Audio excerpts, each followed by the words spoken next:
Since I read this book by Gabe called From Dirt to Soil, which is an awesome book, I recommend everyone read it. Really interesting book.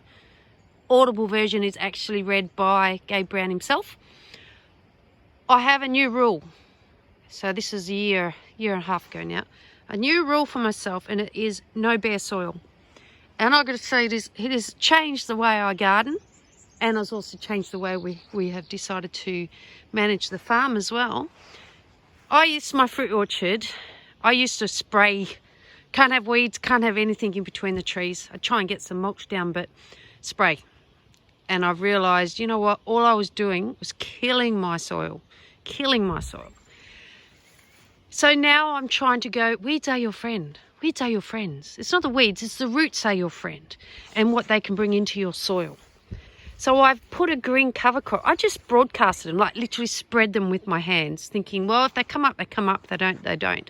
This is a cool crop green manure mix of 3 different rye and clover, and I've also put those yellow flowers you can see at the back, that's mustard, which is good for nematodes in the soil, getting rid of bad nematodes, worms.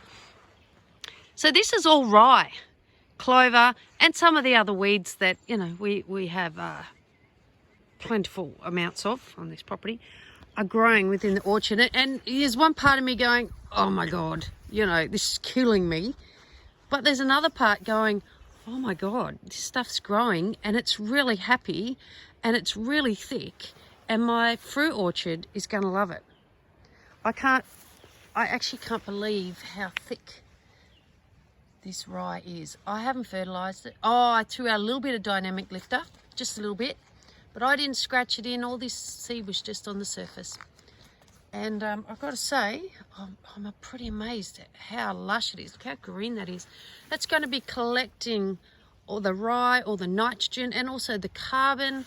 It's going to be bringing from the atmosphere into the soil and putting it there. Plus, if you can have a variety of roots in the ground, they each speak to each other and they bring nutrients to the plants that otherwise... to my fruit trees that otherwise my fruit trees might not be able to get through the different fungus that it encourages the growth of in the soil. But I do recommend you read that book. And I am yet to figure out, you know, what I'm going to do with all this stuff, because when it starts to die off, I'm thinking I'll just bring my push mower in here and give it a mow. I have put some broad beans in here, so I'm going to try and leave those. I might just give it a high mow. And then the chooks, oh my God, the chooks are just going to be in friggin' 7th heaven when I let them back in here. I kind of regret putting these broad beans in because I want to put the chooks back in now just to have a go for a day. But now I've got these broad beans and the chooks will annihilate them. So I've sort of stuffed up there, but you know, maybe I'll just have to sacrifice them. It'll be really good for the chooks, and they're sort of off the lay at the moment with this cool weather. So getting in here will actually probably be just what the doctor ordered for them. So I'll keep you informed with this, but what I did notice over here, it's grown really crappy. Look at the difference. And I actually had to do a second broadcast of seed just here. The first lot didn't work. And if you look at the broad bean here, look at these broad beans. You can tell the healthy soil by the health of, you know, what's growing or what's not growing in there. Look how poor those 2 broad beans are compared to that green over there. So I know I've sprayed this row quite heavily over the years because the driveway where our guests drive down for our chalets along here, and I've wanted to keep it schmick-o. So all I can think of, I've just damaged the soil so much. It's going to take a couple of years to really get this back. And this peach tree just here really doesn't fruit that well. And now I can see why. This soil's just unhappy. So I'm really going to work on fixing up this soil here, and all this rye that's come up here we'll just literally chop and go back straight back into the soil. Where it chops, it drops.